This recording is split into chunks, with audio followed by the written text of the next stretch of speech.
from the studios of the Bakersfield, California, it's time to open up with real people, real talk about real stuff.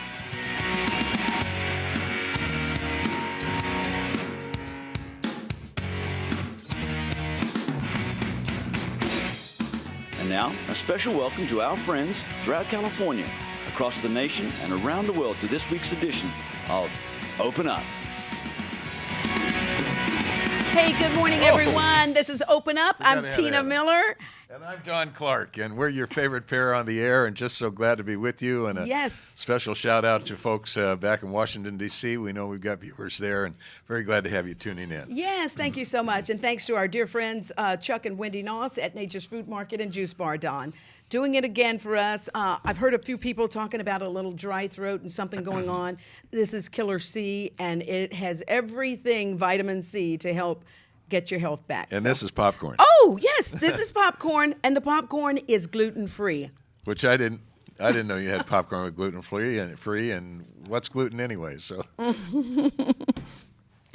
Don, we will be welcoming back latter part of the show, Mr. Making It Great. I'll tell you, if you want to be inspired today and you want to hear some good words that'll keep you going, just stay tuned. Cedric Crawford coming in. But first, we've got an outstanding guest here. Yes, Don. This is Donnie Youngblood, our Kern County Sheriff, and we are so thankful that he had the time to come and be with us this morning. This is a busy man. Yes, it is. And so welcome to Open Up. Thank you. It's my pleasure. Oh, thank you. So we do have a live studio audience, and we've got some questions for you. Great. Coming your way a little later. And like you said, you have an answer for everything, I'm sure. Well, let's hope I do.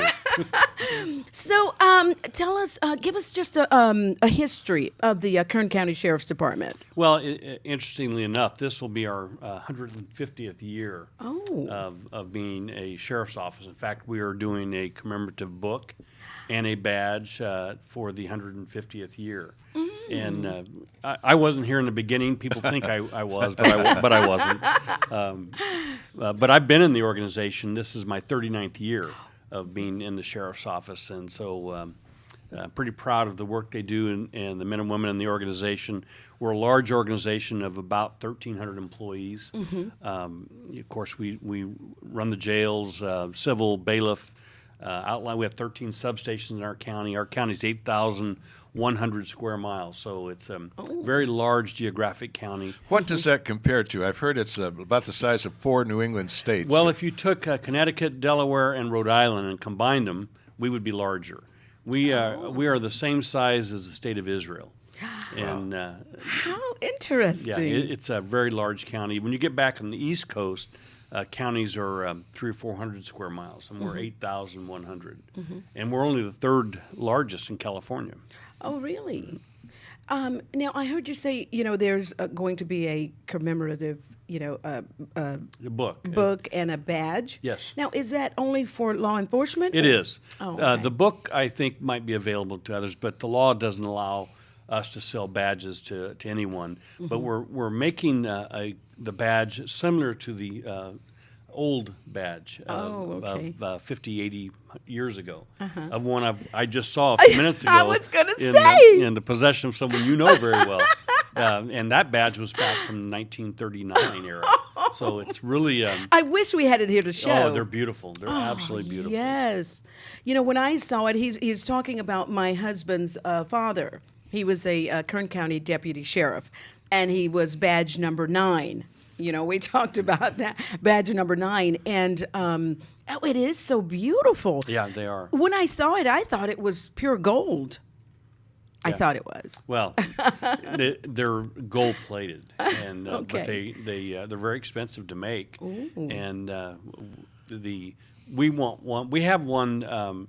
I think it was from a Millennium badge that we did a few years ago, and a lot of the employees bought those then. This is actually going to commemorate 150 years of our organization that we're proud of. Donnie, we've had some famous outlaws to fight here in Kern County. Oh, really? The Dalton Gang, I hear, was one. Yes, and in fact, if you go about 4 blocks from here east, you would be where Channel 17 is. There was a big shootout there with the outlaw McKinney and the sheriff and the city marshals. And in fact, 2 law enforcement officers lost their lives at that location, as did Donnie. Chris says, "Pull that mic closer to you." I should have known better. I usually get yelled at when I, There you go. There you go. But 3 of them, the one outlaw, McKinney, lost his life there, and then 2 police officers. And that was kind of the beginning of a memorial wall that we have downtown that has, I think, 40 different officers from throughout Kern County that have died in the line of duty.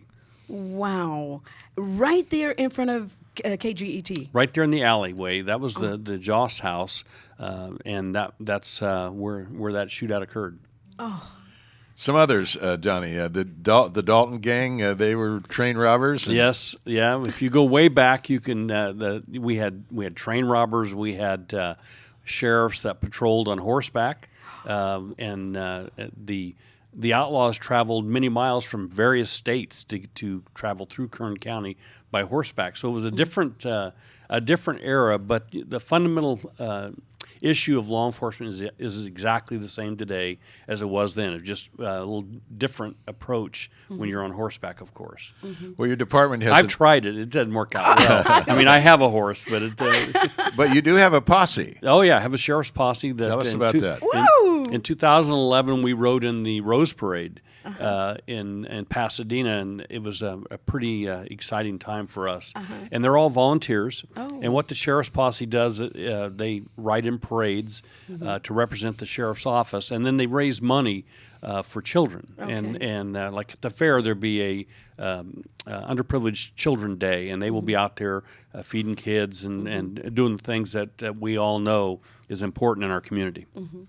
So when it's time to do some sort of community work, it is your posse or your volunteers that... You have to understand that most people don't realize it, but in the sheriff's office, we have over 500 volunteers. Wow. We have 225 search and rescue.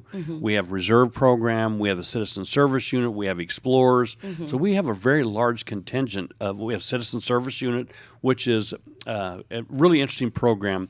Generally, it's people that have retired. And we started this 20 years ago when I was a commander. And when it first was brought to my attention, I said, "This is not going to be a good thing. We're going to bring in a bunch of old people that'll get in our way." Hey, I resent that. Now I'm one of them. He's one of them. But actually, when we brought them in and started that program, it turned out to be one of the most successful programs we've ever had because instead of a deputy sheriff driving to Ridgecrest to deliver something or pick up something, they do it for us. Instead of a deputy sheriff manning a gate or a parking lot, they do it for us. And so it saves us a great deal of taxpayers a lot of money. It gives these people purpose. And quite frankly, they do a great job. Excellent. They really do. Donnie, what kind of people are you looking for? I bet people listening in said, "Hey, I'd be interested in that." Anyone that is law-abiding can become part of the citizen service unit. There's a short academy where we take you and let you know what we do, what we expect from you, and what you can expect from us. And then they wear a white shirt that has a sewn-on insignia of a badge, and they become part of our organization, part of our family. And we're really excited about the people that work in that program. Extensive background check required? There is a background check. But unless you're a train robber from back in the 20s, you'll probably be okay. All right. We had Louis Kirker. That was he passed away now, but Louis was with us into his hundreds.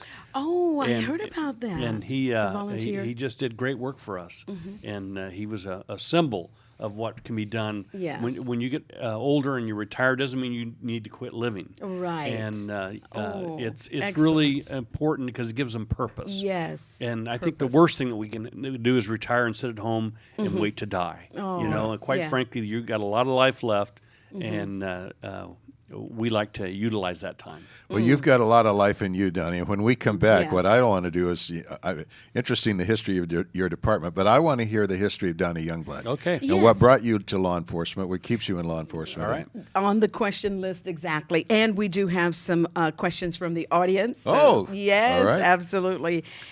When we come back, thank you for staying with us.